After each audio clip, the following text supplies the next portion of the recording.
and welcome to an Organized Chaos podcast. My name is Bobby Quarters. Chaos is here with me. Hey. Hey! So, we're here to talk about some movies, music, whatever else crosses our mind.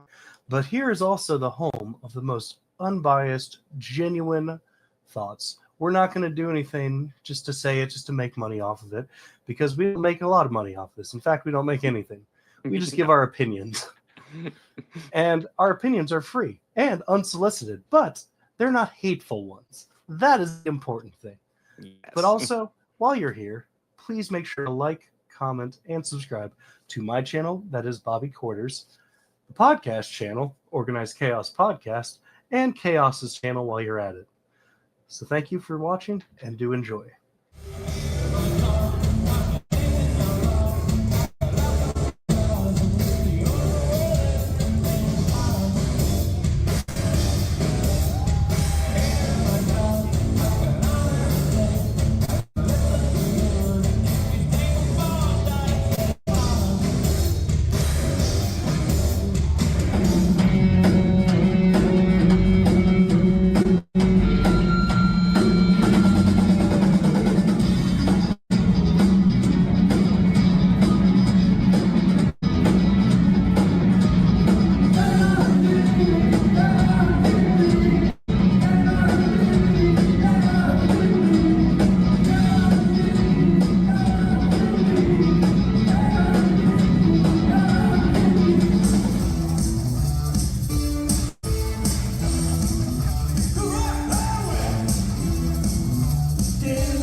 Told myself I made the right choice.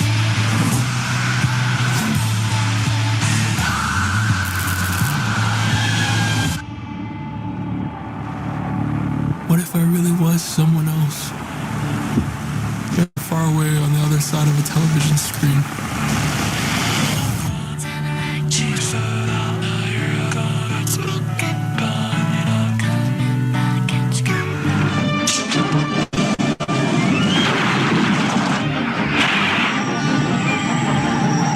You've had your fun, Selena. The game is finished.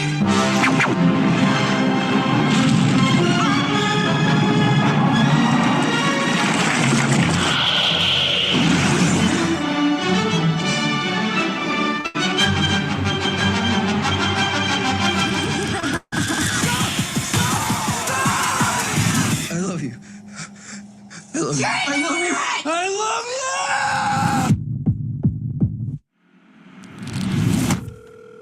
I was calling to see if there's a way I can cancel a wish. I'm sorry, we don't really do that.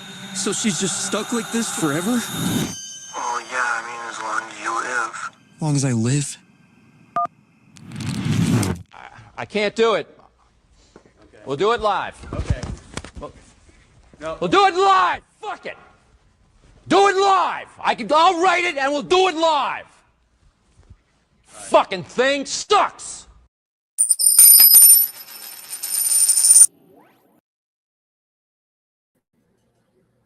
Hello! Do the show by yourself, Bobby. Ah. You haven't been here for a while. It's time you carry one. Oh! Yes. Talk about carrying things. Listen. Bobby is back. Hello. We had a huge amount of drama, and obviously I kicked him off the show, but I decided to bring him back. It's all okay now. Now what's going to happen is we're just going to leave now, and then he's going to do the next two by himself. Yeah. Yes. We'll even it out. Yeah. No. Yeah. This will be the shortest one for those two. But good to have you back, Bobby. Holy you. crap. Good, it's been a good couple to weeks. be back, I yeah. know you've been overworking. I've been overworking. Yeah. Yeah, no, I did a 15-day stretch, and I was just like, oh, my God, I'm going to die. No, I wasn't fired. I was getting my butt kicked at my job. Yeah. I mean, there's a reason why I've suspended, like, almost everything I'm doing except the podcast. Yeah. And there was attempting to suspend the podcast, but I was like, you know what? I could force my daughter to hang out with me a bit every week, so I'm going to continue doing that. I'm going to continue. Hang out with me, Ashlene. but she's here. Spend She time with says your no, dear but old she's here. dad. With your pop. But yeah, so we got, and as the intro was going, Ashlene pointed out that we have 3 movies of equal quality that we're talking about this week. Truly equal quality. But not only that, we got 3 movies. I saw the TV Glow, Obsession, and Supergirl. yeah, Supergirl. But Bobby had some pop culture stuff for us. So Yeah. I save that for the end. yes, but I think of cover songs because I've put together a list of my favorite cover songs. Which at first I was like, there's a couple that was really easy. Then I did a little bit of research. And I was like, oh, this is actually really easy. I could actually probably do a top 10 really easily. But Okay. yeah, but top 5, I got it, and Tom Hanks movies as well. So hey, Yeah. Now I want to make a caveat to that. It has to be Ooh. his favorite performance. What do you mean his Whether- favorite performance? Like, as in he's an actor, he performs. So just favorite performance. You Yeah, know, not necessarily favorite yeah. movie, but favorite performance. Yeah. Favorite performance. Now, Mhm. Awards be damned. I don't want that Oh, to yeah, no. influence your decision or anything. Same with production. So, like, it doesn't matter who was doing the writing, who was doing the direction. Mhm. Just favorite performance. I am And we not could picking give top Forrest Gump. 3 of I am those. not- Top 3 for those. Yeah, not Um, movie, just performance. Okay. Intriguing. But yes, I still have answers because I was doing research. I was like, oh yeah, there's plenty of this stuff I could talk about. But Yeah, before we dive, and I guess for Oh, yeah. Chris in the chat, the cover song is your top 5 cover songs that are better than the original. Mhm. And I will also add when we get to that. Well, you know, I'll probably say this again, but when we get to that, I think all mine are originals that I actually quite like as well. I just think the cover just does something a little bit extra. When I was Okay. putting together the list, I wasn't doing it with the idea of I hate the original song No, so much. It's no. just No, like, no. That's Yeah. not at all like it. It's just ones that you feel like the cover is better than the original. Like, Yeah. yes. for example, Joe Cocker's "Have a Little Help from My Friends." That cover is a Yep. great cover. It's a great cover. But the original is done by the Beatles off of Sgt. Pepper, and that is still amazing on its own. Yes.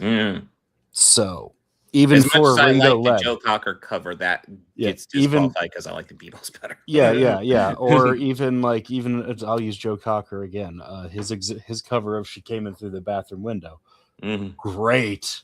I actually cover. didn't know he covered that one. Highly recommend listening to it.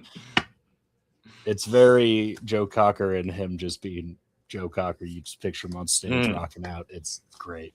Great. But yeah. But diving into our Alright. movies. Yeah, let's get into the features of the week. First up, we have I Saw the TV Glow, which came out a couple years ago, and I was intrigued because I saw lots of people buzz about it, but I never did watch it.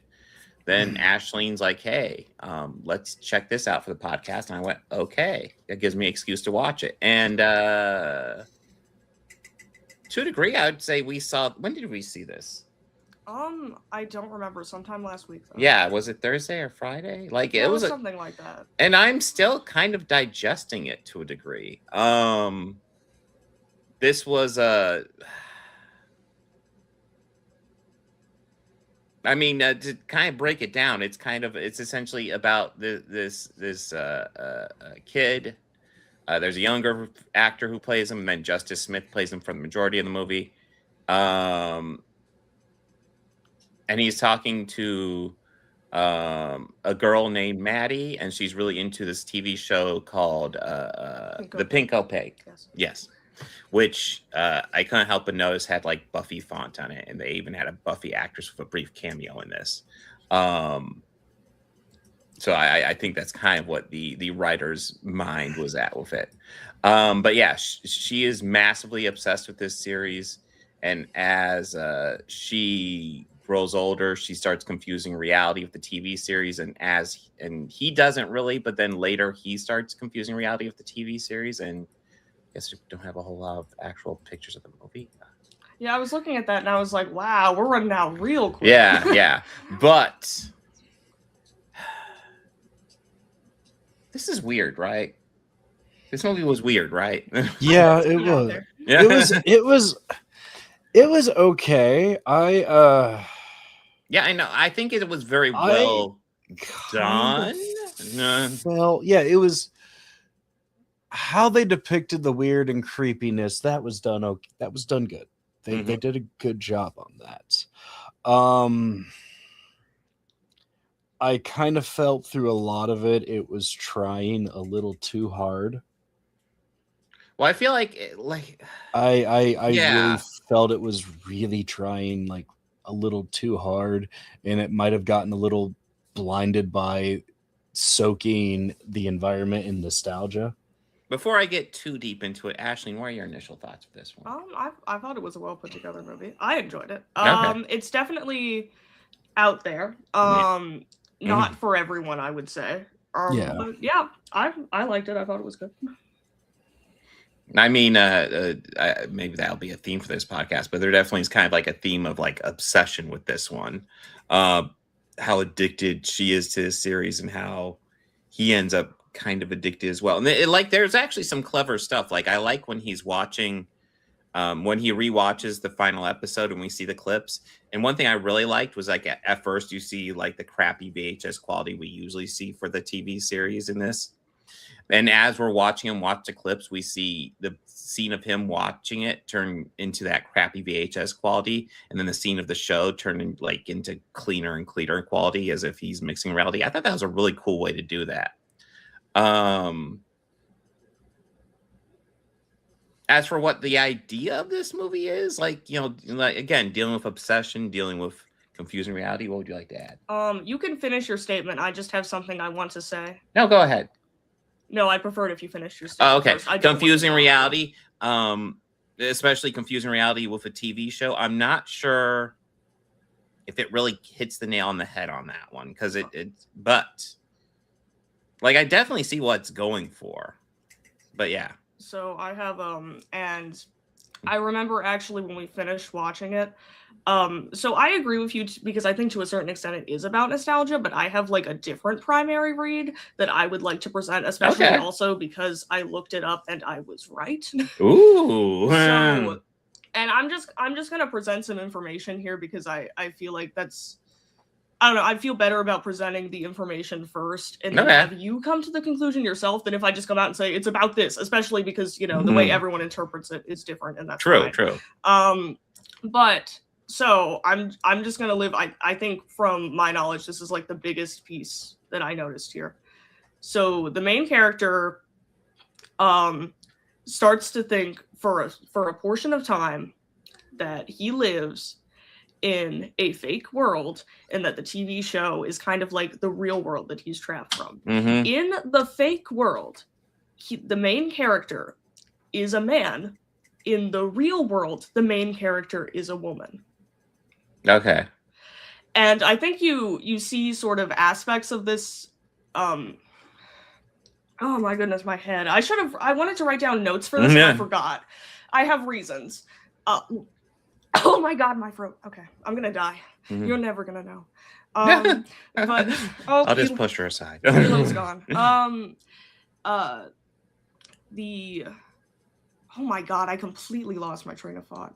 Crap! So you were saying in the real world, he is a woman, but in the fake world, he is a man. Yes. And that's pretty much where you left off. And the when Maddie is talking about the TV show and saying do you ever was it ever different for you? The flashback that you see is not of them watching the TV show, it's of the main character wearing a dress.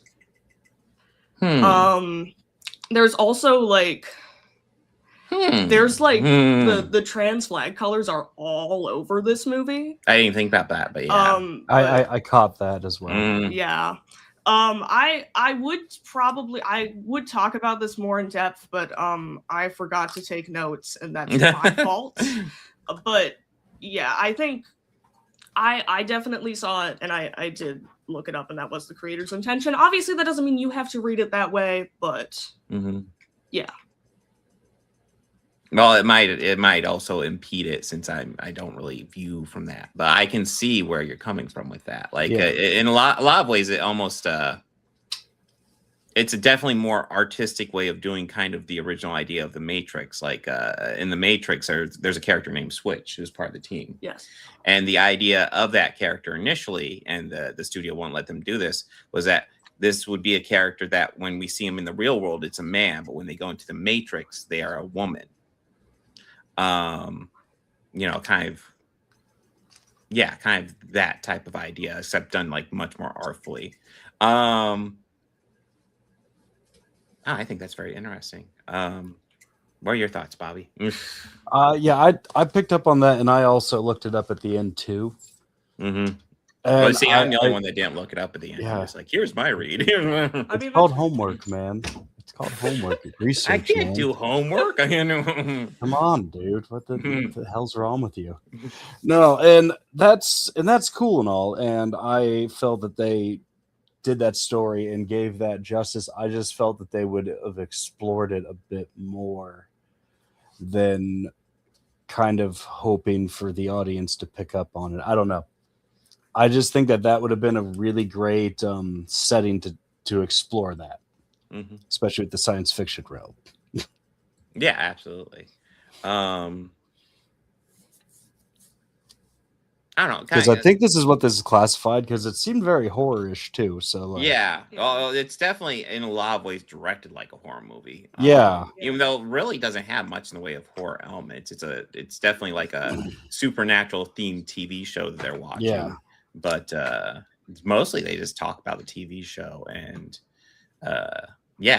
and kind of now I'm breaking it down kind of with a bit more of a trans read, and it's like I can definitely see that. I definitely see kind of what they're going for. I think that's interesting. I will say I think that I had maybe a little bit of an edge on this one, because while I am not transgender, I have had like a lot of thoughts about gender and my gender before and stuff like that, and I've had periods where I've identified as different things, and like so.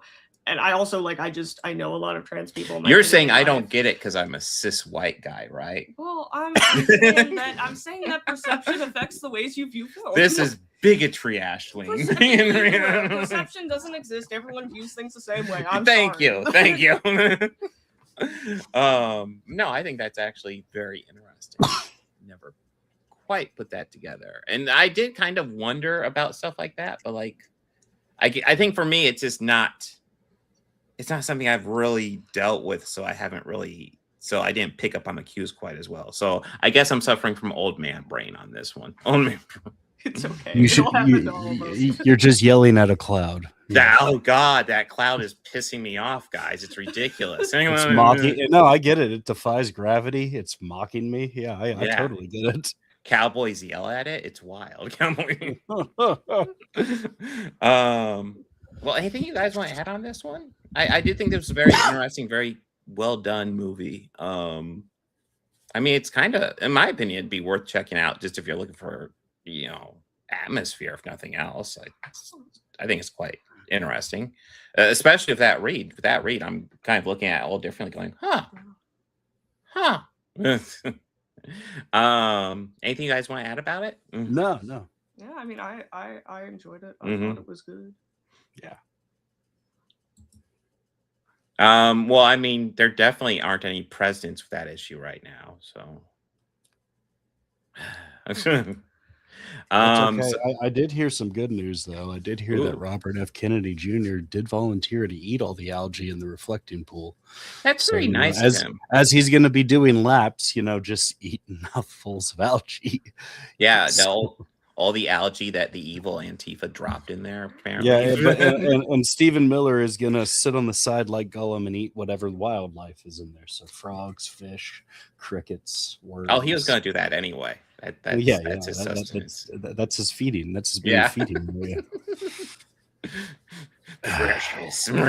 But yes, that's terrible. He That's would a be terrible saying insult. he would be saying something else. You know that. Well, it's a terrible insult to Gollum on that one.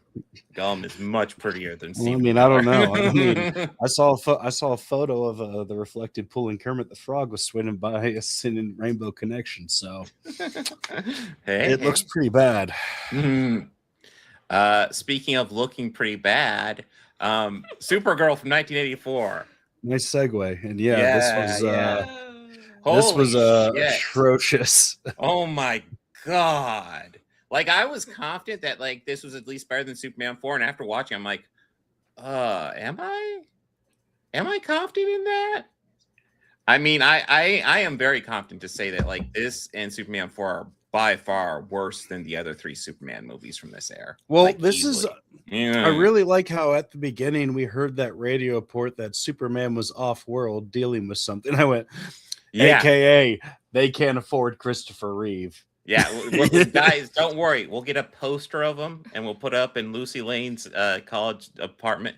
Okay. Which, admittedly, badass poster. Like true. It's a great 10 out of 10 poster. Would buy. Absolutely would buy. But... Yeah. So like the story here is that like we have, I don't remember the name, it's not Kandor, but like we have a Kryptonian city. I believe it's isolated from the rest of Krypton, so it wasn't destroyed.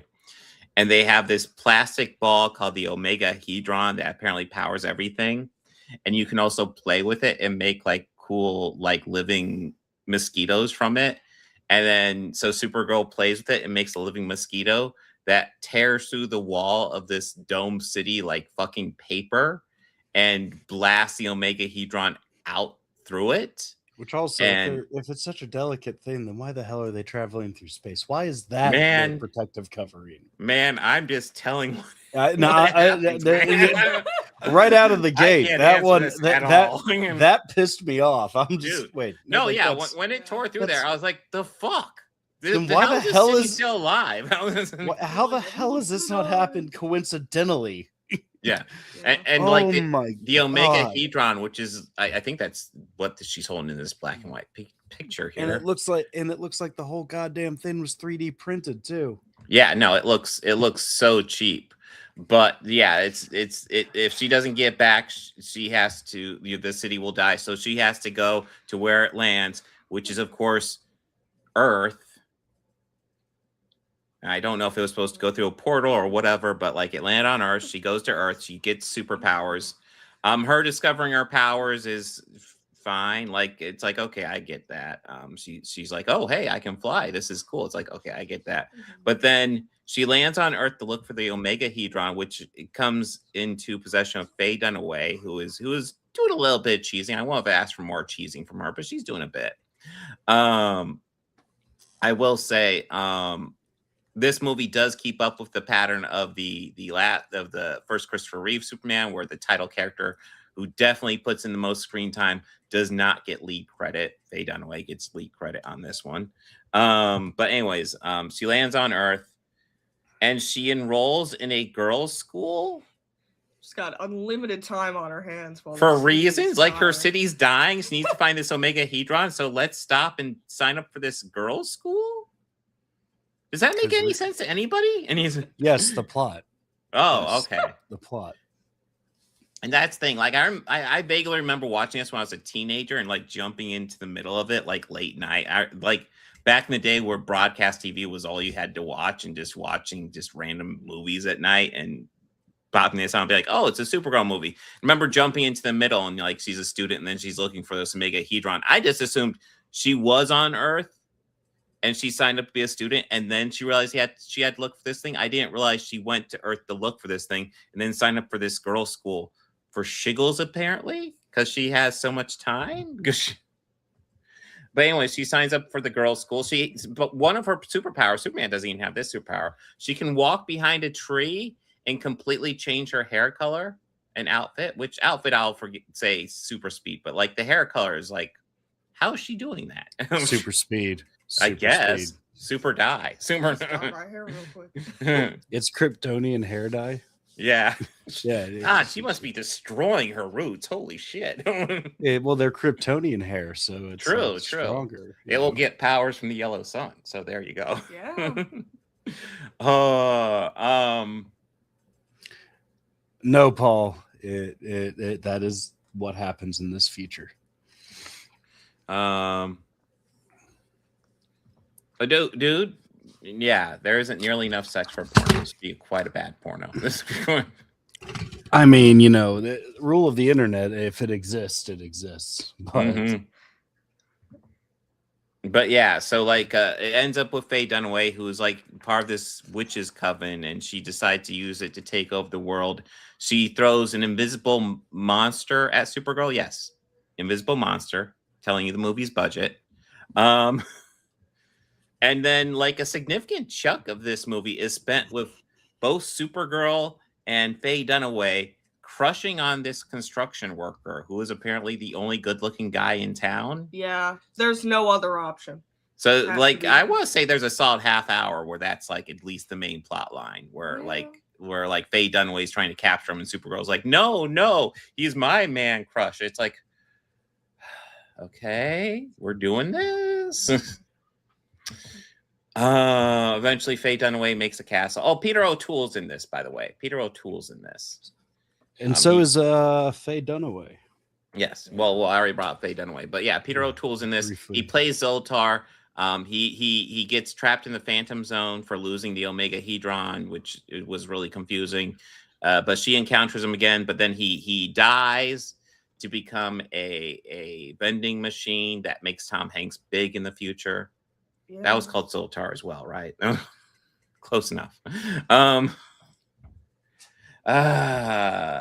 It's a real movie. Yeah, no, this movie actually exists. I don't. Yeah, there's the construction worker. What are your guys' thoughts? I am. Oh, this stinks. Yeah, no. this movie stinks. No, this is absolutely one of those movies where I'm watching and I'm like, it's a minor miracle. Like, we have to somewhat appreciate the miracle that this movie exists. Like, somebody wrote this script, somebody read this script, somebody directed this script, and everybody went, yeah, this is good. Let's go with this. My plan was to watch all three movies in one full like marathon. Mm-hmm. This was number 2. After I saw the TV Glow, then I watched this. Mm-hmm. After this, I could not. You need a break. You need a break. I needed the break. Yeah, that was. This was atrocious. Yeah. Like I could see you enjoying this if you're like 3 years old and you love Supergirl more than anything in the world. But besides that, it's like it's a rough one, man. Yeah. I'd find it even harder that there were people who were like probably geeked about this when it came out. I mean, I feel kind of sad for the people geeked about this because I guarantee you there were people excited for this, and this is what they got, man. I'll just say, if the new Supergirl is anything like this, I'm gonna be fucking pissed. I'm gonna be. Well, I mean, all the dumb people or the dumb comments I've seen, it's pretty much the same 3 comments I've seen for the new movie. A lot of opinions for a movie that no one has really seen a frame outside of a trailer for. Mm-hmm. Well, a lot of the opinions I'm seeing are people really offended that Millie Alcock is apparently not gorgeous to them, and it's like, okay, that's a personal preference, but whatever. But also you also got to remember that these people would cast Sydney Sweeney as Laura Croft. I've also seen a lot of people cast fucking Sydney Sweeney as goddamn Supergirl, and it's like, can you like learn about any other actress besides Sydney goddamn Sweeney? I swear to God. There's only 2 reasons why they like her. Yes, exactly 2. But yeah, the Supergirl is the Supergirl 84 is quite fucking bad. Yeah. There are a couple moments where I did chuckle. I did chuckle a little bit at the Invisible Monster. I did chuckle a little bit at them just chasing this construction worker obsessively, but like that scene goes on way too long to be like too entertaining. Oh yeah. Like the fact they're going after this guy, it's like, really, we're fucking doing this substantial part of the movie. Yeah, and the witch Faye Dunaway gets him in the construction thing, and Supergirl saves him, and he falls in love with Supergirl. Like Faye Dunaway cast a spell to make him fall in love with her, but like he has to see her, and he gets separated from her, and then Supergirl saves him. So Supergirl sees him, and then he falls in love with Supergirl. This is like, did the movie need this shit? In the movie, like I brought up, how old is this construction worker guy supposed to be? I don't know. That's a good question. Because like Faye Dunaway, I think is supposed to be in like her 40s, and then Supergirl is probably supposed to be like 19. But yeah, she enrolled in 19, 20. You know, she's probably supposed to be super young. The construction worker was the age difference between these guys. Oh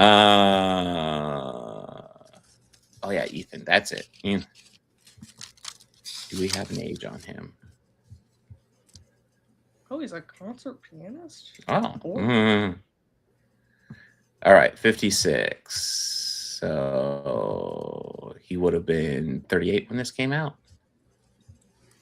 So probably closer to Faye Dunaway's age.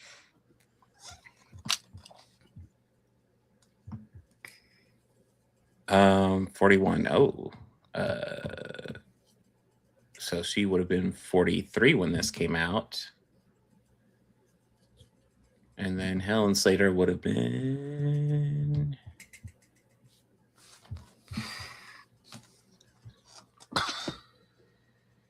21. Okay. So that gives us an age range. He's kind of in the middle, definitely more towards Faye Dunaway's age. Definitely more. Yep.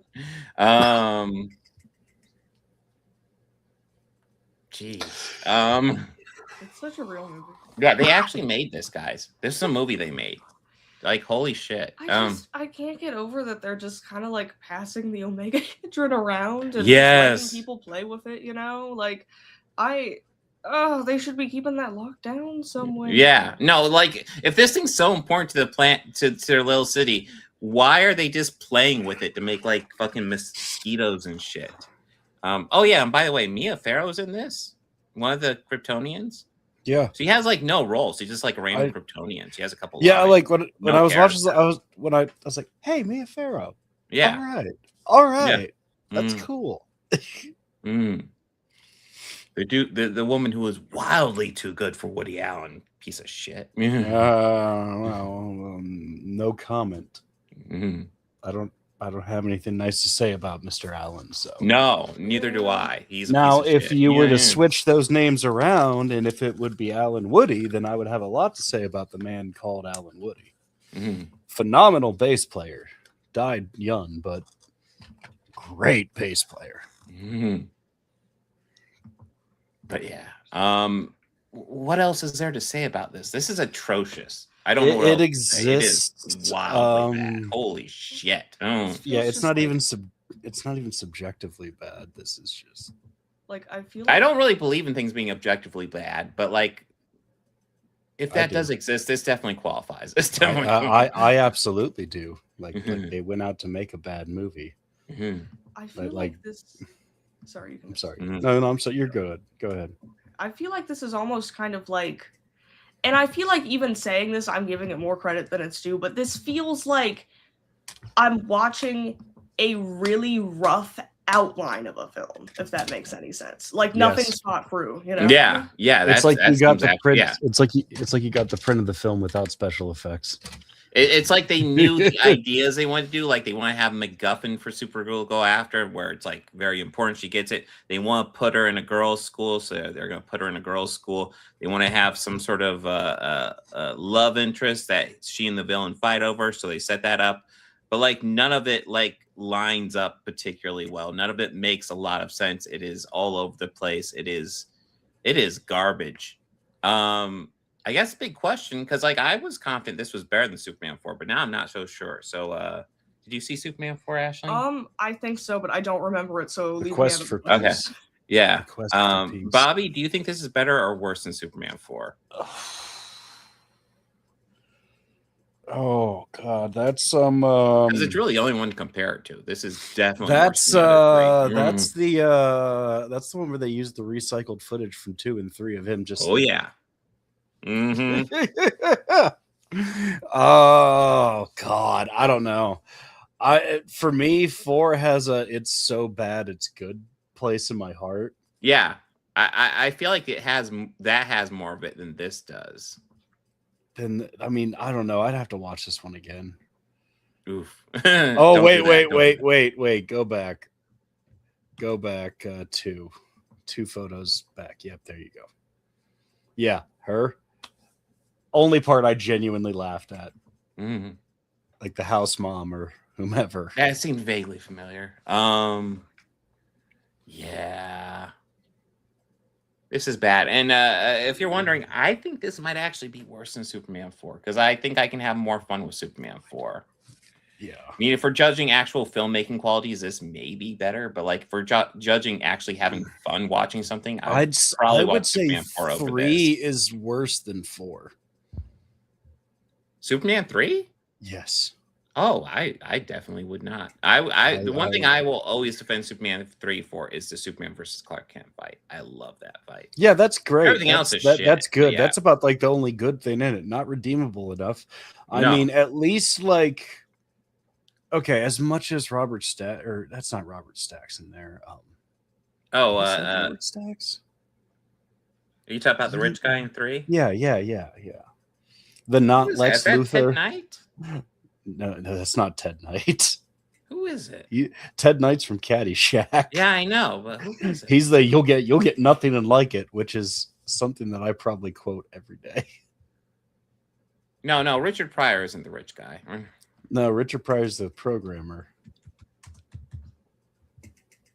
Is it Robert Vaughn? Is it Robert Vaughn? Oh, it might be Robert Vaughn. It might be. Is it Robert Vaughn? Is that his name? You can't be too far away. Robert Vaughn. Oh, damn, I'm yeah, good. Robert Yes. Vaughn. Yeah, that's definitely him. And yeah, he's a great scumbag. oh yeah. I would Yeah, say for he's me, on my that- list of great scumbag or actors who play scumbags very well. For me, I will say that Superman versus Clark Kent scene is the only scene where I put Supergirl and Superman 4 below Superman 3. But other than that, Okay. Superman 3 is garbage. I mean, also him just being an angry drunk is also pretty enjoyable. That's true. That is kind of fun. Well, I mean, that leads into the Superman Clark stuff, so that's why I kind of left it in there. But like, if the movie focused more on that type of stuff, it would have been much better in my opinion. Like if we see Superman, kicking, like busting a kid's ball, yeah, catching a ball and just busting, throwing a cat, yeah. like going to get a cat out of a tree and moving it up higher and then flying back down. Just Burn, cat, burn. The real asshole. Yeah. No, they could have had real fun with that. But yeah. This movie's terrible. Anything else you guys want to add? No, let's get on to Obsession. Okay, Obsession. Which, before we start, did you see this in the theater? Yes. Yeah. Okay. Was it time of the day to go? Because I went early this morning and had an interesting experience. When did we go? It was afternoon. I think Afternoon? it was Okay. 4:50 was the earliest showing. So Okay. Sounds right. I didn't want to wait too late. So yeah. I found one at 9:20 this morning, and I just happened to be up, so I was like, "All right, yeah, sure, I'll go." For the first 3 minutes, they forgot to turn off the house lights in our theater. Oh, that's obnoxious. That is so. I had to so walk obnoxious. out. I had to get out, and it's like me and just 2 other people in the theater. Like as soon as I stood up, they going, "Are you going about the lights?" And I go, "Yeah." I gave him about 5 minutes, just benefit of the doubt. Yeah. It's early in the day.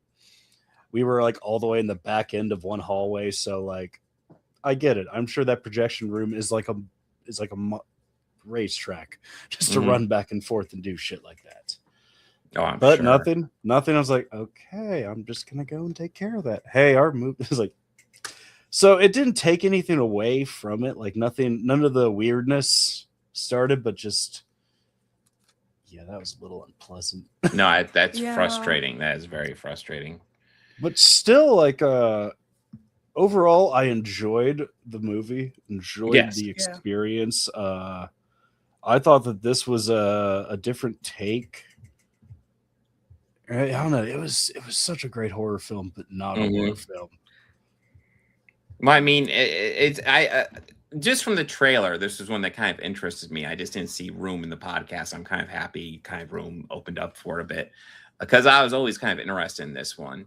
I was if nothing pleased else, to see this. Yeah. The trailer made Indy Nevrati made her look a little crazy and look kind of cool. She was the daughter from Superman and Lois, which is great. But yeah. Yes.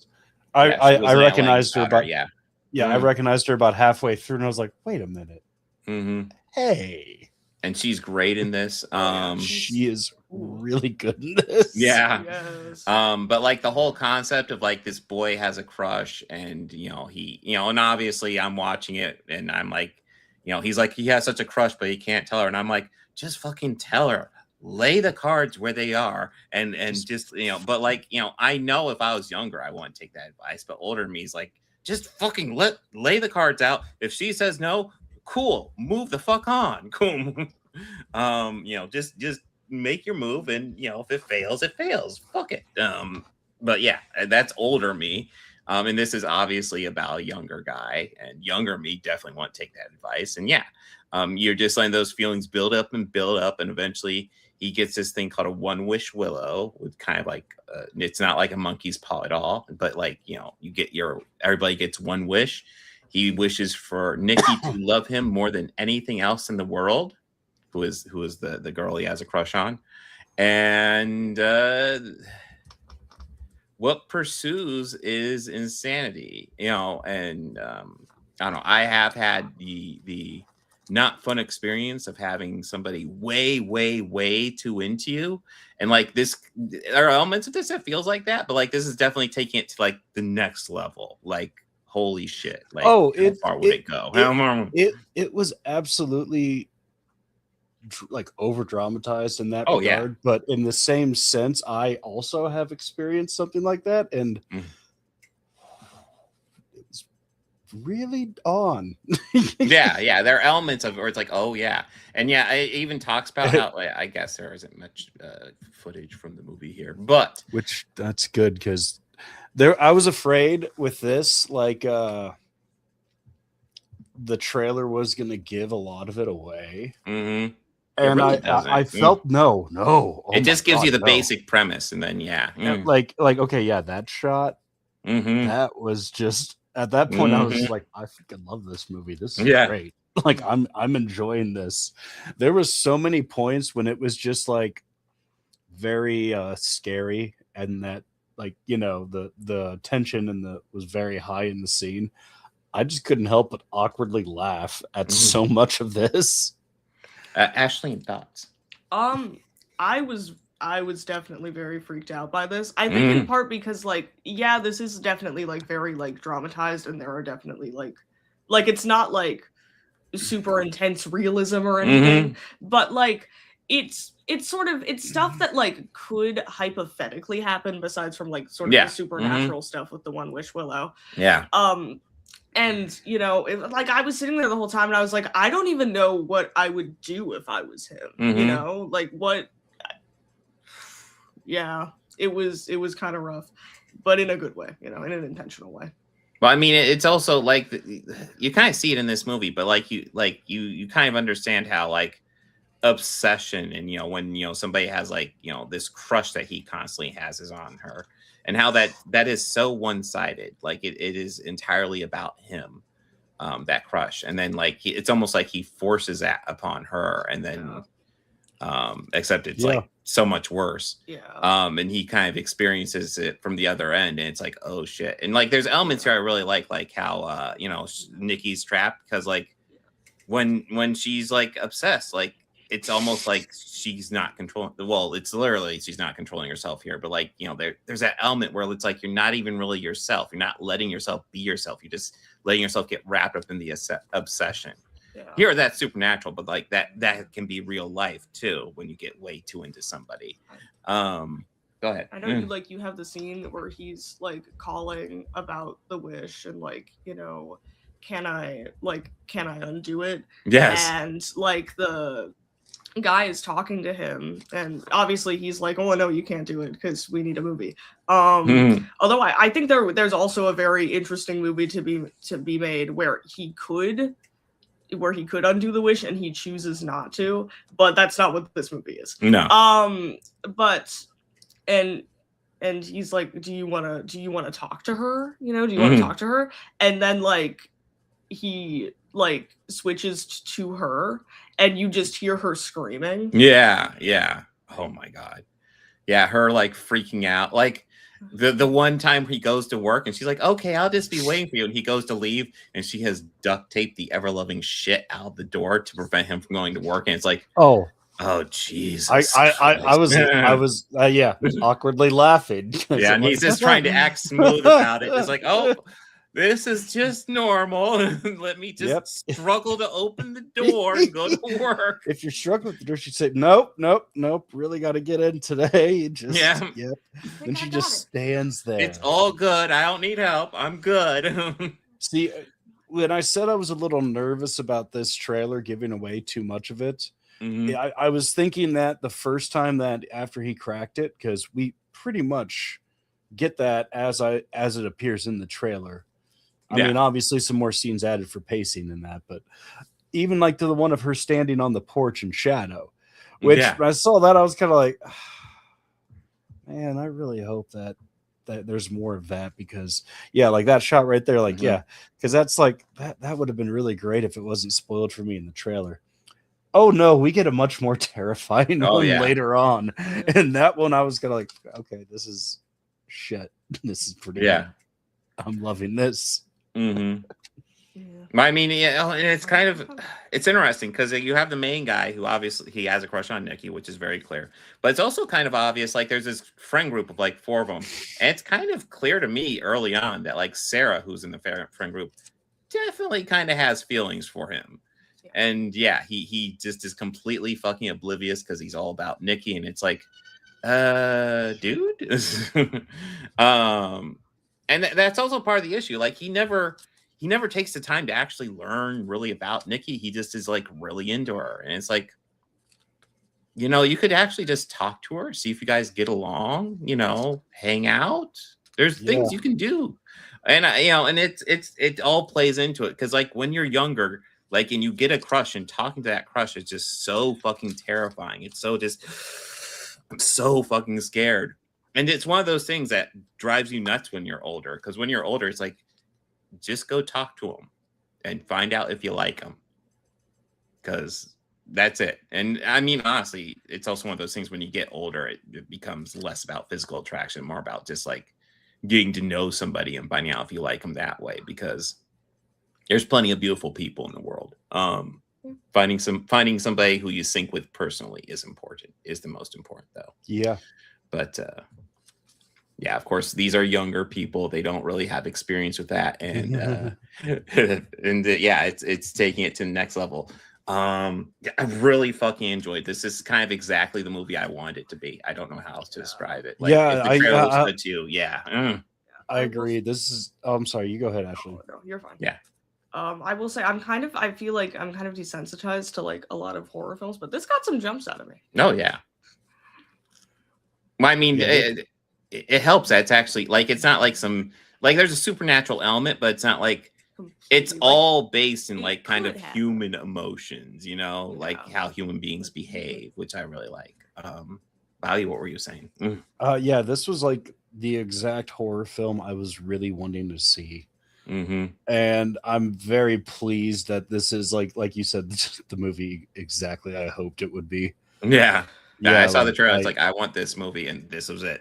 I want this to have so much uncomfortableness to it. And I felt uncomfortable through a lot of it, but even like at the end, I couldn't help but find myself just kind of awkwardly laughing at every time I heard her scream. I just was like, I love this. No, there was that point where there were like random screams from her. It's like, holy shit, this is way way too much. Well, Chris, we haven't even really I could get really spoiler heavy. We really haven't gone into spoilers on this. You're pretty safe. And I don't really plan to get too far into spoilers because I don't really want to give away. There's a few really good moments that I don't want to spoil.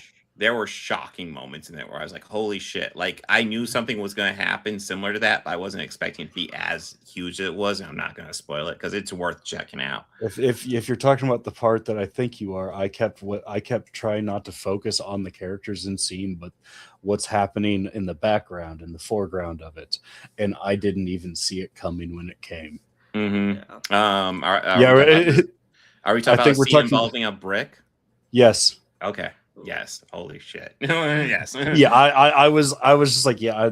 It's like I'm gonna call what this is right now. I'm focused on what's going on in the background because I know that's where I need to be watching. Yeah.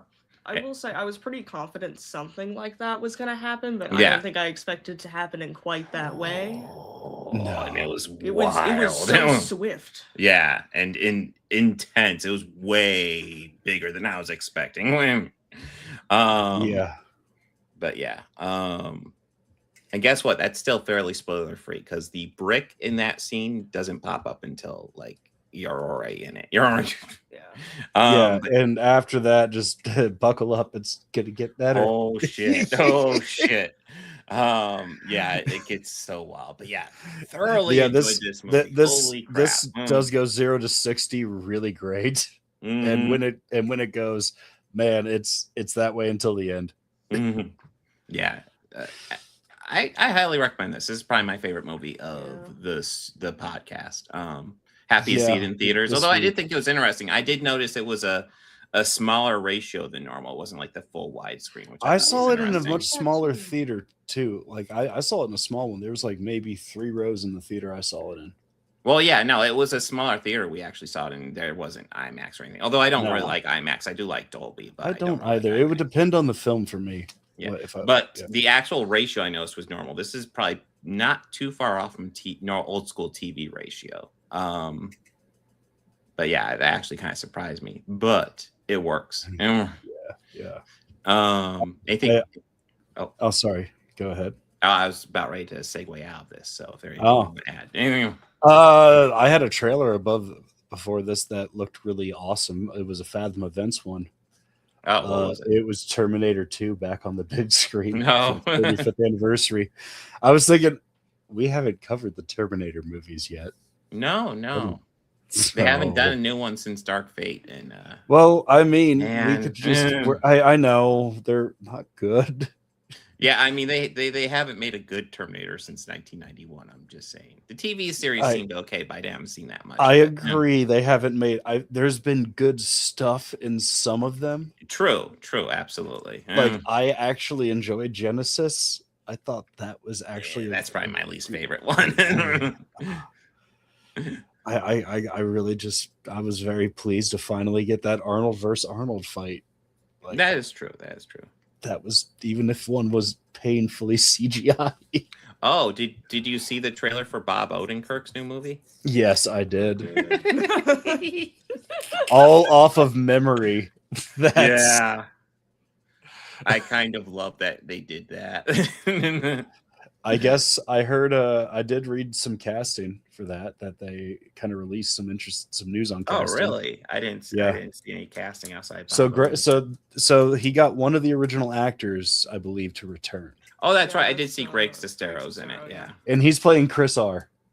Nice. That's great. Where's the fucking money, Danny? That's just that's beautiful. We get to see some range from Greg.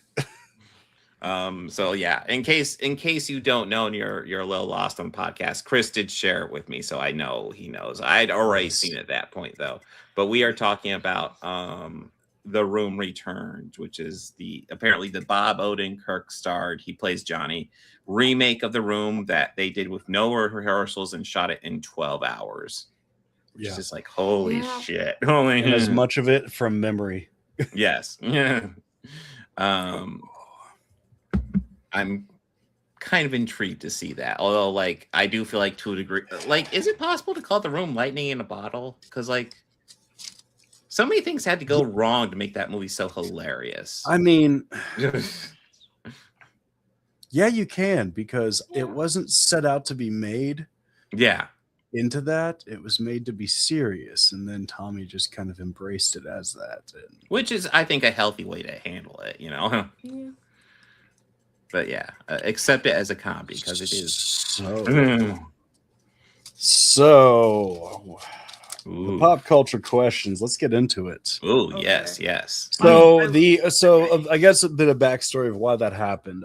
Throughout that week, one of the managers I work with is an old friend. Like, we've worked together, known each other for like over a decade. So, and we'll have conversations a lot like this. Recently, these are ones that we had asked each other on a Monday. And even by Wednesday, we were still having a hard time like figuring out like a good answer for him. Both of these questions, not the Tom Hanks one. The Tom Hanks one is one I asked him this week, and he hasn't gotten back to me yet. No. So. But I had my answer for that one. Ooh. But yeah, let's get into Bob. What are your name 5 covers that you feel are better than the original? Do you want me to name them all, or do we want to go like in rotation? And yeah, we could do it in a rotation. That five. works. Yeah, Okay. we could do it our rotation style. Yeah. Okay, so one thing I do want to add is that, like, essentially these songs, there are 5 songs that I love, and I love the original version as well as the cover. I just like the cover a little bit more. I think the cover adds a little something special. And that's kind of what I was going for. I'm not necessarily saying that they stand out of it, but one that you personally feel like subjectively. Yes. Yeah, and then I when we get to it, I will say there is one where I think while I like the cover more than the original, I like the original artist more than the cover artist. Okay. But yeah, actually, I would say there's 2 like that. But okay. My first one, I'm going with "This Wheel's on Fire" by Susie and the Banshees. Originally done by the band. I love the band's version. I think Susie and Banshee just have something unique and kind of throw their own spin on it, which I think really, like, in my opinion, kind of makes the song kind of their own. They do that with a couple. I was close to also picking The Passenger, but I don't know, the Iggy Pop version.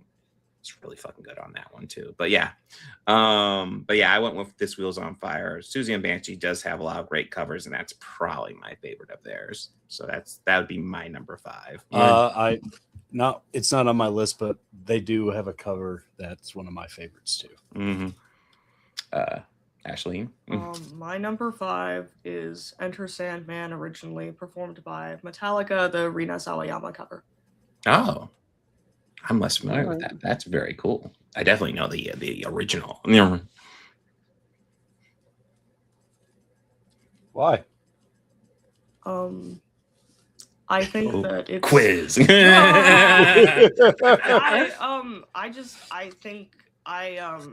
It's pretty similar to the original, but I think I just prefer the vocal performance in it. It's definitely like a personal preference thing. I have one that's very much in that too. Also I do too. I used it for an audition to sing "Enter Sandman" at a show I was at one time, and I didn't make it, but I got understudy. All right, that's good. Wee. Okay, so my number 5 is done by Townes Van Zandt, and the song is "Dead Flowers," originally by the Rolling Stones. Now, what's interesting about it is, like, the Rolling Stones version is like the Rolling Stones just playing rock and roll on acoustic guitars with like piano and like a little electric. And Townes Van Zandt just does it himself in an acoustic guitar, and it makes it sound like an old cowboy ballad. And it's just crazy to think that these 2 guys from the UK could write the most perfect country song. Only until a guy like Townes Van Zandt sings it. So that's my number 5. And I love both versions, but I find myself listening to Townes' version a little bit more. Nice. I will admit I've not heard the cover of that, but have you seen The Big Lebowski? Oh yeah. We actually just watched that recently. Is that in there? It's in the credits. Oh, is it? It's what's play. That's the song. Yeah. Nice. Well, apparently I have heard it. I just didn't register. Yeah, listen to both back to back, and obviously listen to the one off Sticky Fingers, but yeah. All right, so Great I said there song. were one where I leaned towards the vocal performance on it, and I didn't Mhm. realize that till I get this one. There's actually two, because this is one where I definitely lean towards the vocal performance. I think the vocals Okay. really add something unique to kind of a cool song. Although I admit, I always thought it was a bit of an overrated song by the original artist, but like I think the remake kind of adds something, gives it a really unique flair. I'm going with "Hurt" by Johnny Cash, originally by Nine Inch Nails. Yeah, no argument from me. Yeah, I considered putting that on my list actually. No, I as much as I like, I think the Nine Inch Nails one is fine. I think it's a little bit overrated, but I do think it's a good song. But like Johnny Cash just does something very like he simplifies it a lot. Yeah, his vocals really like he sings his heart out in that one, and he's so tired and weathered. Yeah, just from being just from an old man. Yes, and it's almost like it to me. I hear it, and that's one that is. There was ones that I feel like are just obvious mentions for this, and that goes in that category. Joe Cocker is also in that category. Yeah, but like this one is just, it's kind of like a man at the end of his life, and he's hurt, airing out some last thoughts. Yeah. And even to think like, I think June had died just months before he recorded that. Yeah, he died not terribly long after, not too long after it. Yeah, like it's leaves a legacy. Yes, it does. Your number 4, Ashley. I will say, just as a little add-on, I've actually in my former orchestra, we had an assignment where we had to compare the two versions of Hurt. So I've learned before about my opinions on that. And I really like the Johnny Cash version a lot. But my number 4 is one that was previously mentioned, and I have The Passenger, originally performed by Iggy Pop, as covered by Susie and the Banshees. Yeah, I kind of mentioned that one. Yeah. I think Iggy Pop ever even gave that one praise, essentially saying like there's elements in that like if he had thought of, he would have put it in his version. But he's like, I like that she did that. You gotta love Iggy Pop. Yeah, you gotta love Iggy Pop. Any specific reasons why you like it? Explain your choices. I don't have like a super specific reason for this, admittedly. It's a great song. If only I took notes before I did this. But I really like her vocal performance. There's stuff about like the instrumentation that I enjoy. Like I really enjoy man, I'm gonna say the wrong instrument and I'm gonna get flamed so hard. But I really enjoy kind of like the usage of like the bell and stuff like that. I just think it's very like, it has kind of like a bit of a different vibe to it that I really enjoy. They're both good though. Yeah. Okay. Bobby. Yeah, sorry. This is one that I have that I feel is it's definitely a preference and more so a vocal performance over. And this is one that I might get a little roasted for. But it's Linda Ronstadt, Desperado. Now, what's very interesting about that, the Eagles had already released that album with Desperado on it, and there was a dud. Like, nothing was a hit off of it. Linda covers that song, and then that album starts selling like crazy because that's the only recorded version of it at the time. So they owe a lot of their success to Linda Ronstadt. And Damn. She also does a lot of great covers, and I had to like break it down for one song, even though like it's not my favorite cover that I've heard her sing. Not my favorite, but it's definitely one that I feel is better than the original. I think makes sense. Kind of. Yeah. Epic. Well, actually, I don't have to pull it up because I remember what my number 3 is. The original is fantastic. I just think the vocals really add an emotional punch to this one in the cover that I think really like when I hear her vocals on this, it just hits me much harder than his vocals, even though I think his vocals are good too. I'm going with Nothing Compares to You, Sinead O'Connor covering Prince. Very famous cover. The Prince version is excellent. I just like especially at like the beginning line, it's been 17 hours and 16 days. It's like the heartbreak of like she's just counting out time. You really feel it. Yeah, I love that cover. That is a really good cover. Excellent one. So my third song is, and I have a feeling this might be kind of an unpopular opinion, but that's okay. We're all allowed to have thoughts. Yes. Is Can't Buy Me Love, originally performed by the Beatles as covered by Ella Fitzgerald. I like that. Yeah, that's a great cut of it. Yeah. What are your thoughts on it, Ashley? I think it's kind of interesting because it's definitely like, it's kind of, it's in kind of like a different genre, and I think it's very, like, they're both very good songs, but I think that it's just, I really enjoy it. I think it has kind of, I think it's a very fun song with sort of a more jazzy feel to it. I really like Ella Fitzgerald's voice. Yeah, I think it's pretty nice. Personal preference. Cool. Both very good. That's good. See, number 3. I have a tie actually for 3, but it's I can't pick which one I like more because I like them both for the same reason. So it's hard for me to pick which one I like more. So it's Wilson Pickett covering Hey Jude and Aretha Franklin covering The Weight by the band and by the Beatles respectively. The reason why I love both covers is because there's a certain session player on both of those tracks who would go on to start one of the most iconic bands ever to come out of Georgia.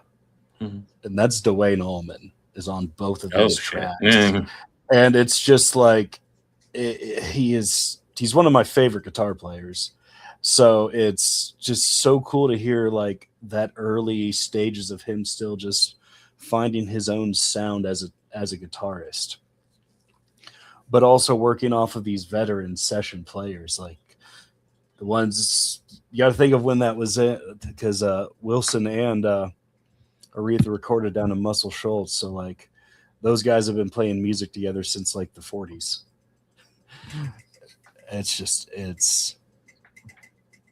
That is a good cover. Oh, wait. Blinding Light, Original Artist Weekend. All Time Low. I have not heard the cover of that, so Chris is giving us number 5 is Blinding Light, originally by The Weeknd, covered by All Time Low. D-Rez, original artist Daft Punk, which I know that song. That's from the Tron Legacy soundtrack. Avicii. And then his number 3, Take Me On, originally by Aha, new version by Weezer. I think I've heard the Weezer one. I like Real Big Fishes more. Yeah. But anyway, but that's also a product of my age. Yeah, so that's I can't pick which one, so I'm gonna have to give a cop out and go like those are my 2 for 3. Cop out. Yeah, hey, listen to both of them and tell me I'm wrong. Tell me I'm wrong. My number 2. Listen, there were 2 covers that popped in my head immediately when you asked this before I did any research, and that ended up being my 2 and my 1. My number 2 is a Hazy Shade of Winter by the Bangles. I love the Simon and Garfunkel version, but I think Bangles just add something kind of really unique to this song. And I would even add, I think Simon and Garfunkel are a much better group than Bangles. Bangles are a group I want to like more than I do. I think they have some great bangers, but like they have some misses too. But like Hazy Shade of Winter is definitely a banger in my opinion. I think they just add a great flair to it. I liked it quite a bit. Very good. That's my thoughts. Ashlene. Okay.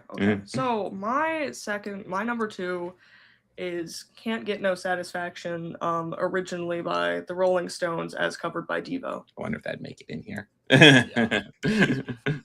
I do enjoy that one. Although that one actually made it to my honorable mentions list, but yeah. That I thought about it, but I think I like the original more than their version. But I do enjoy their version. What I love, one of the things that I always would look for in a cover to like make me decide whether or not I feel like it's a good cover or not is did they at least make an attempt to make it their own and differ from the original? Yeah. Mm-hmm. And Devo, checking that box. No question. That's a Devo song. As soon as you hear the first few notes of it going, yep, they could have fucking wrote this song. Yeah. Absolutely. All right. Number 2.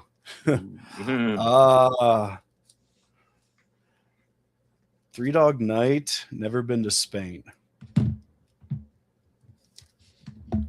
That song was originally written by Hoyt Axton, a country singer who actually had a career of selling songs to them. He also sold them Joy to the World, too. You know, the Jeremiah Was a Bullfrog. Mm-hmm. Okay, yeah.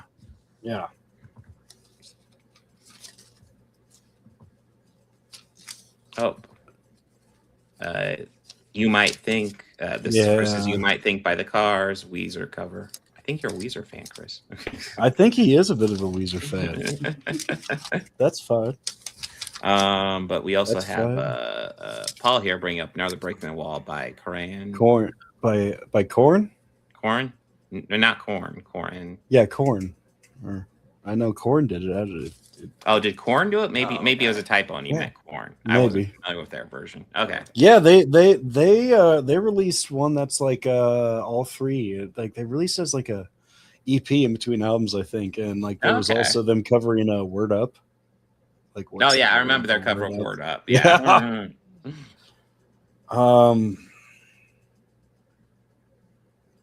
Yeah, I'm pretty sure they. Yeah, that was them. What is your number 2, Bobby? My number 2? Mm-hmm. I had it on a file. I'm actually trying to dig it out now. There it is. Of all time, I would say Johnny Cash and Joe Strummer singing Redemption Song, originally by Bob Marley. Ooh. God, those are both just amazing versions. I love both of them. Yeah, you know, you've heard the Joe Strummer one. Yeah. I've definitely heard the Bob Marley one more, but they're great. I'm a big Joe Strummer fan, big Johnny Cash fan, and a big Bob Marley fan. So it's like a combination of all my worlds. So yeah, it's Happy Place song for me, definitely. All right, number 1 for me, and I'm going to apologize because this one is like the most cartoonishly obvious one ever. But the reason it's so cartoonishly obvious is because it is like the perfect example of everything you want the cover to be. It's a cover so good and so decisive that it almost redefines the song, so much so that most people don't even know it's a cover. And I'm, of course, talking about All Along the Watchtower by Jimi Hendrix, originally by Bob Dylan. I mean, holy shit. It's one of that's the a few Jimi Hendrix song after that. Holy crap. It's absolutely one of the few where the original artist said that's their song now. Yeah. And I think like that that's the second one that has been on this list where I think the artist might have actually said that exactly. Because I know I think Trent. Yeah. I know Trent said that for sure about Johnny Cash. Mm-hmm. And I'm pretty sure Bob said it about Jimmy. And Grand Theft Auto, I can't let this get by. Original Land of Confusion, Disturbed, original Phil Collins. Incorrect. Original Genesis. Phil Collins was the lead singer, but even on that one, the primary writer was Mike Rutherford. Even on that one. I saw that and I was like, I'm not even going to bring it up. I got that. Yeah, As soon as he said it, I looked and I went, "Oh, here it comes." I already know. Incorrect. Sorry. Actually, Actually, Yeah. Actually, I remember this in class. We did a music class back in college, and we were asked to pick a song that like reflects the world, kind of reflects the world, and kind of the lesson was like all songs do to a degree. But that one of the people went up there and started giving this lecture about "Imagine" by the Beatles. They kept on saying "Imagine" by the Beatles, "Imagine" by the Beatles. Were they trolling? Eventually, the teacher trolling the class? No, they seem completely genuine, and like the teacher eventually goes, just to let you know, that's by John Lennon solo. It's one of those things where it's like they actually had quite a few like decent thoughts on like how it was played and stuff like that, but was like, did you look it up? Like 2 minutes of research will tell you it's not the Beatles. It's not. It's a quarter of the Beatles. It's a quarter of them. I mean, you're a quarter right. You're 25% right there. There's an argument that could be made as to which weight of the talent that was. Yeah. I would say it's about 20% of the band's talent, but that's neither here nor there. I would give John Lennon more than that, but yeah. I would give the Quiet One more credit than he ever got. Well, I would argue that while I think George, a very solid argument can be made that George was the best songwriter on the group, I would also argue the Beatles did not remotely exploit him as much as they should have. No, not at all. I mean, you could even look up commercially which albums or first outing as an album did the best in sales, and it's All Things Must Pass. No, doesn't surprise me. No, because that's a phenomenal album. Okay. Anyways, that was my number one. Your number one, Ashley. Okay, so this is a song that has a lot of versions of it, and I have yet to encounter a version of it that I dislike. I think it is one of the most beautiful songs ever composed, but this I think is the best version of it. Summertime, originally performed by Abby Mitchell, covered by Ella Fitzgerald and Louis Armstrong. Yeah. That is definitely a great take of that one. No, Ella has this like thing with her voice and presence when she's singing that like I feel it like grasps your attention and like you're focused on the next thing that lady is saying. Yeah. And to have Louis Armstrong backing her doing his thing is always a treat in the world of jazz. No, yeah. It's beautiful. Yes. We have a couple of chats here I want to go ahead and address, and then we'll get to Bobby's number one. Paul wants to bring up Smooth Criminal by Alien Ant Farm, originally by Michael Jackson.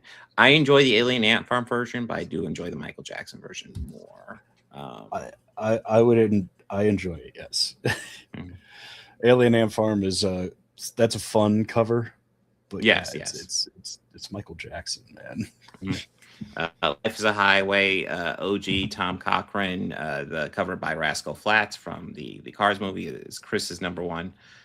I will go ahead and I have to disagree, Chris, because I think the Tom Cochran version is really cool, and I'm not a fan of the Rascal Flatts cover really at all. But thank you for sharing it. We also have Blinding Light. Chris brings up Blinding Lights by Rizzo the Rat from the Muppet Show Pilot 2026. Okay, that's a fun cover, sure. All right. Well, I think it's you, Bobby. What is your number one? Mine is definitely one that is kind of one of those gimme answers, but mine was not like that too. It's okay. Jeff Buckley, Hallelujah, originally written and recorded by Leonard Cohen. You ever heard his version of it? I'm trying to remember. I don't know if I have. I love the Cohen version though. I love. It's just him and the guitar. It's just it shows because that I don't know. I feel like that song. Check that out now. Oh, we can't because if we actually played it, we get copyright to oblivion. Yeah, no. Well, and there was another one that I was tempted to pick and put in there. Intriguing. But the other one I was going to pick was Bonnie Raitt's cover of Angel from Montgomery, originally written by John Prine. Mhm. Huh? Oh, You guys are frozen. Yes. Okay, you there? Yeah. Is there a delay? There might be a delay. No, can you not hear Okay. me at oh, all? okay. I think there's a bit of a delay. Maybe it syncs up. We can hear We you. lost it, and then it's syncing up right now, I think, Yeah. Okay.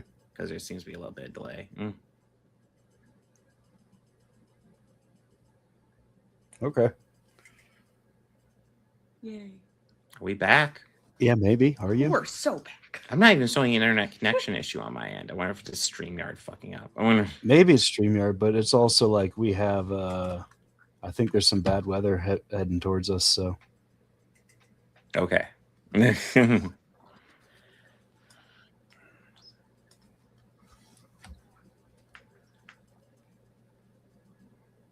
oh, I lost him.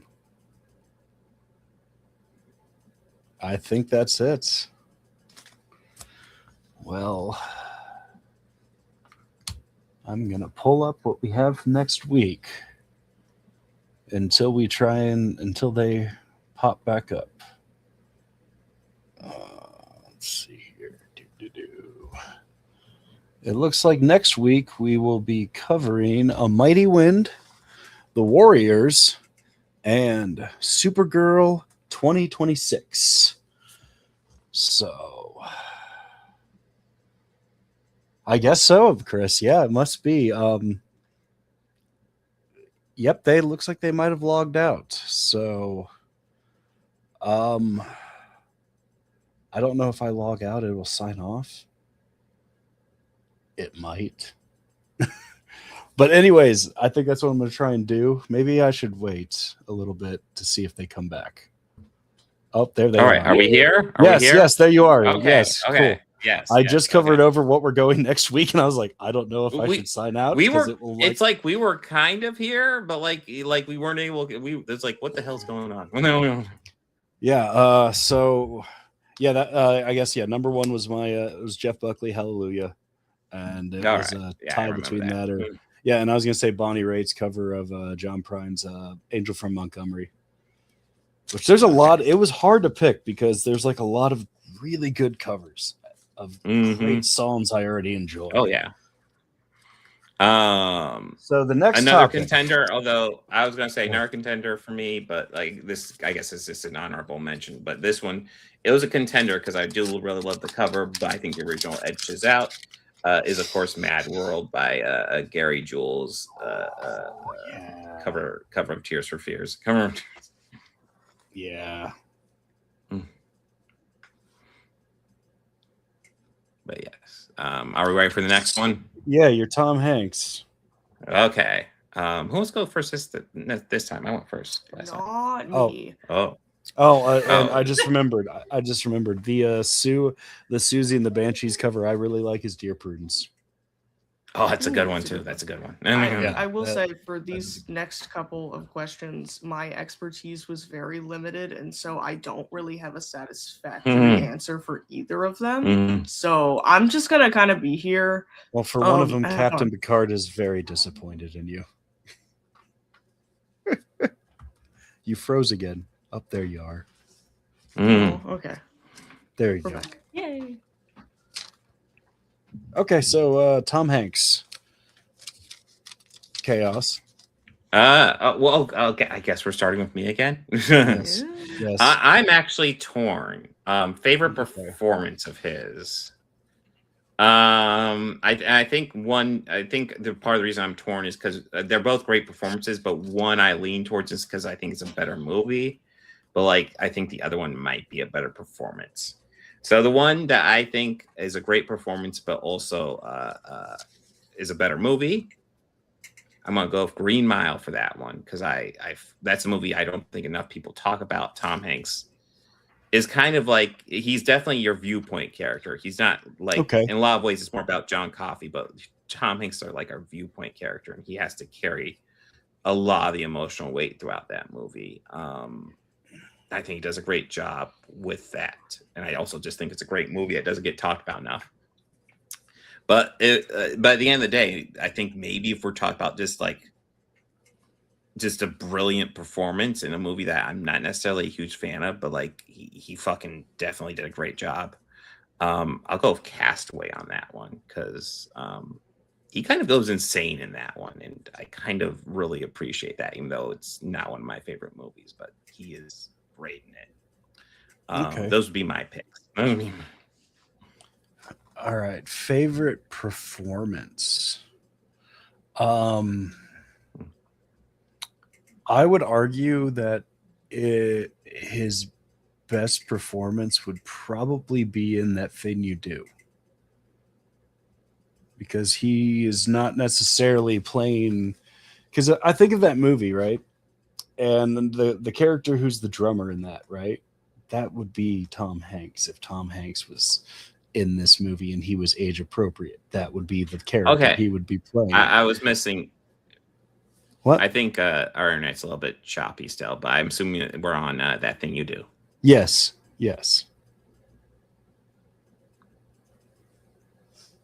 You're cutting in and out. Yeah. I am aware. I am aware. Yeah. So I feel like that is his best role because he is playing outside of what he normally would be playing.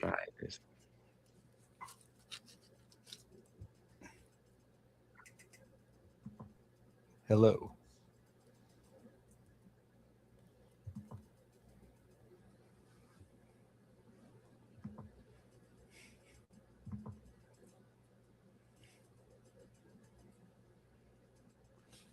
Come on. Oh. Did we lose them again? I think we did.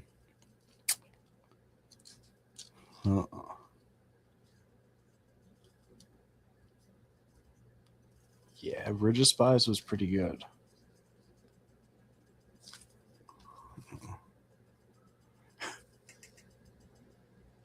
Oh, voice acting, yeah, that's the same thing, but I don't think you get as much out of a performance as you can. You can get a lot out of a voice, but just I think so much emotion can be conveyed physically. You know, Bob, Chaos, you there? Yes. I turned off the camera. Hopefully, it's better. I also re-entered. But yes, Okay. it sounded like at first you were talking about That Thing You Do, I believe. Yes, that's what I was doing, and like it. Yeah, so I feel like that's his best. Did you hear why I said I feel it's the best? You were talking about the drummer, but then it started to fade out of it. Okay, the drummer is what I feel like if Tom Hanks was much younger, that would have been the role that he would have been playing. Like that was definitely the most fun role. And that would be like who he would have been playing if he was younger, but he's an older man. And like he wrote and directed this, but that would be like younger him. Mm-hmm. And I think the role of the manager is probably his best because it's like his, I don't know, I guess it's like his most reserved but most cool role that he's ever had, in my opinion. I feel like I can see that. It's been a long time since I've seen that, but yeah, I could see that. Yeah, either that or I do agree with you. Green Mile is really good too. Mm-hmm. I don't know. I really enjoyed his performance of Jim Lovell. He was great in Apollo 13. You know, another really good one. I mean, Saving Private Ryan. He was really good in that too. You know, another one he was really good in. He played kind of an unhinged character in this one too. Catch Me If You Can. Yeah. Kind of the guy just obsessed with catching Leonardo DiCaprio's just con artist guy. Like he is unhealthily obsessed with it. Yeah.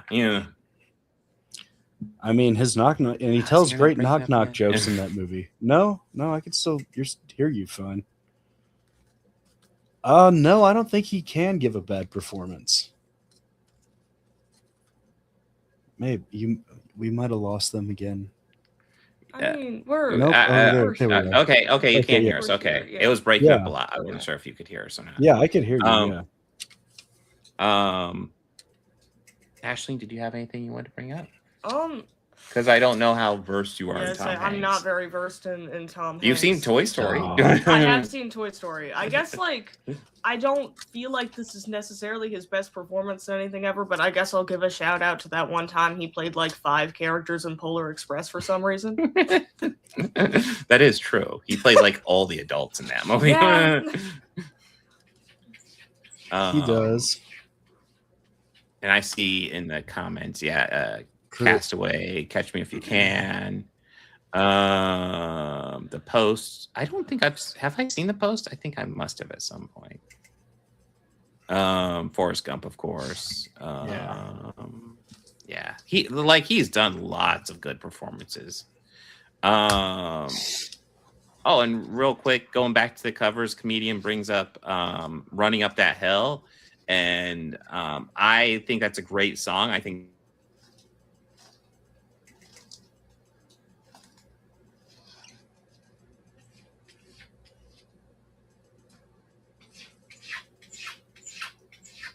You just dropped out again. Yeah. Yeah. I think our Yeah, internet's you- gonna be glitchy, so maybe Yeah, we should sign out. Maybe Yeah, we should just like wrap it up because I think that we could save the Dylan for another time. yeah. Yeah.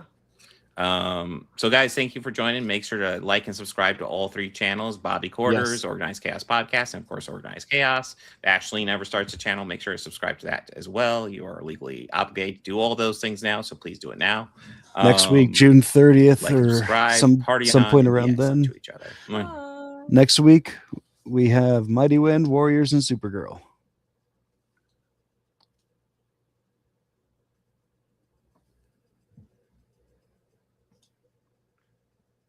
Okay, I'm gonna go ahead and sign us out. It sounded like you Okay, got yeah. through it all though.